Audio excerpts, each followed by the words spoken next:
బాబు అభ్యర్థుల ఎంపిక కోసం పార్లమెంట్ నియోజకవర్గాల వారీగా సమావేశాలు నిర్వహిస్తున్నారు. కార్యకర్తలతో మాట్లాడి ఎవరిని నిలబెట్టాలనే అంశంపై వివరాలు తెలుసుకుంటున్నారు.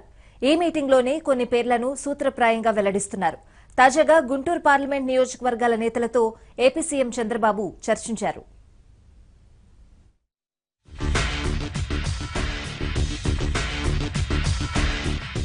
ఎన్నికలు ముంచుకొస్తుండటంతో సీట్ల పంపకాల విషయంలో చాలా వ్యూహాత్మకంగా వెళ్తున్నారు సీఎం చంద్రబాబు నాయుడు.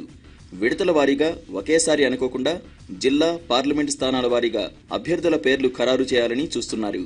ఇందుకోసం పార్లమెంటరీ నియోజకవర్గాల వారీగా నాయకులు, ఆశావహులపై చర్చలు కొనసాగుతున్నాయి. తాజాగా గుంటూరు పార్లమెంటుకు ఆ పరిధిలోని నియోజకవర్గాల్లో ఎవరిని బరిలోకి దించాలనే దానిపై చర్చలు జరుపుతున్నారు.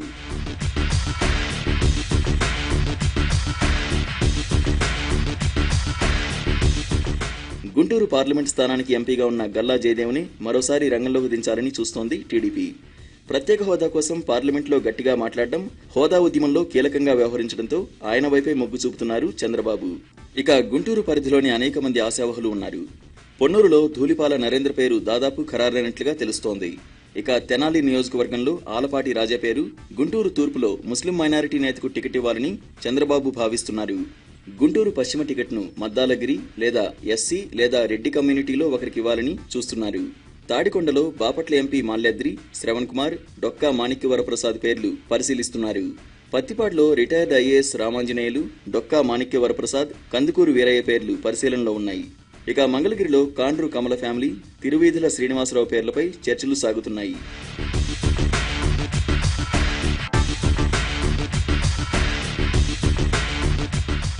మరోవైపు గుంటూరు పార్లమెంటరీ లీడర్స్తో సమావేశమైన చంద్రబాబు పలు కీలక వ్యాఖ్యలు చేశారు.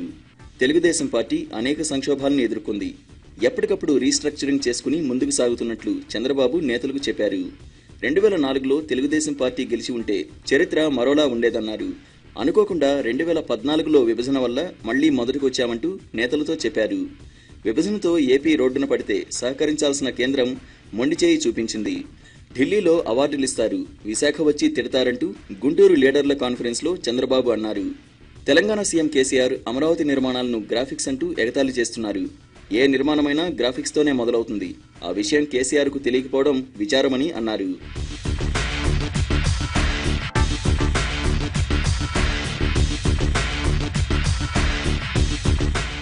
ముందుగా అభ్యర్థిని ప్రకటిస్తే ఒక స్థానాన్ని కూడా పోగొట్టుకోకుండా అన్ని స్థానాలను గెలుచుకుంటామని ఈ సందర్భంగా పార్టీకి చెందిన కార్యకర్త చంద్రబాబుకు సూచించారు. అవినీతి పరులు, డబ్బు కూడబెట్టిన వారికే ప్రతిపక్ష నేత టికెట్లు ఇస్తున్నారని కార్యకర్త చేసిన సూచనను దృష్టిలో ఉంచుకుని ఈసారి మరింత ముందుగా అభ్యర్థుల్ని ప్రకటిస్తానంటూ హామీ ఇచ్చారు చంద్రబాబు. ఐవీఆర్ఎస్ ద్వారా కార్యకర్తల అభిష్టాన్ని తెలుసుకుని అభ్యర్థుల్ని ఎంపిక చేస్తున్నట్లు చెప్పారు చంద్రబాబు. సర్వేలు కూడా నిర్వహిస్తున్నానన్నారు.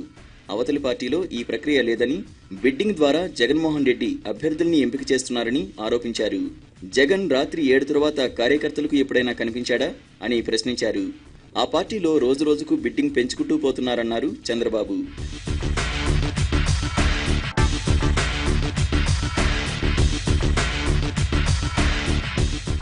రాష్ట్రంలో తెలుగుదేశం పార్టీ ఓట్లు తొలగించడానికి జగన్ కుయుక్తులు పన్నుతున్నారని ఆరోపించారు చంద్రబాబు.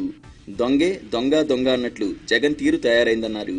తెదేపా కార్యకర్తల ఓట్లు తొలగించే వాడిని రెడ్ హ్యాండెడ్గా పట్టుకోవాలని ముఖ్యమంత్రి చంద్రబాబు కార్యకర్తలకు పిలుపునిచ్చారు. ఇక నుంచి కార్యకర్తలు ఫిర్యాదు చేయడం కాదు, కార్యక్షేత్రంలో దొంగల ఆటలు కట్టడికి నడుం బిగించాలని చంద్రబాబు గుంటూరు పార్లమెంటరీ నేతలకు సూచించారు.